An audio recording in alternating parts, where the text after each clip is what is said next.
বলে, ইয়া রব, পাহাড়ের এত শক্তি, আপনার সৃষ্টির মধ্যে পাহাড়ের চেয়ে শক্তিশালী কিছু আছে? আল্লাহ বললেন আছে। সেটা কি?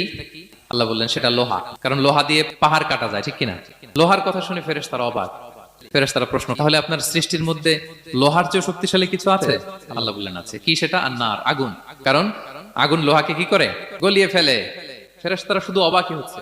ফেরেশতারা বলে, আগুনের চেয়ে শক্তিশালী কিছু আছে? আল্লাহ বলে আছে, আলমা, পানি। কারণ আগুনে দাউ দাউ করে জ্বলে ওঠা আগুনের মধ্যে পানি দিলে আগুন অস্তিত্ব হারায়। ফেরেশতারা শুধু অবাকই হচ্ছে। তারা বলে, তাহলে পানির চেয়ে শক্তিশালী কিছু আছে? আল্লাহ বলেন আছে, রিহ, বাতাস।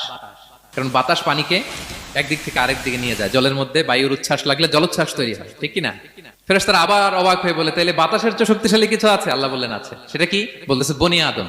ওই মানুষ শক্তিশালী যে গোপনে দান করে, এত গোপনে যে ডান হাত কি দান করলো, বা হাত সেটা টের পায় না। পড়েন সুবহানাল্লাহ।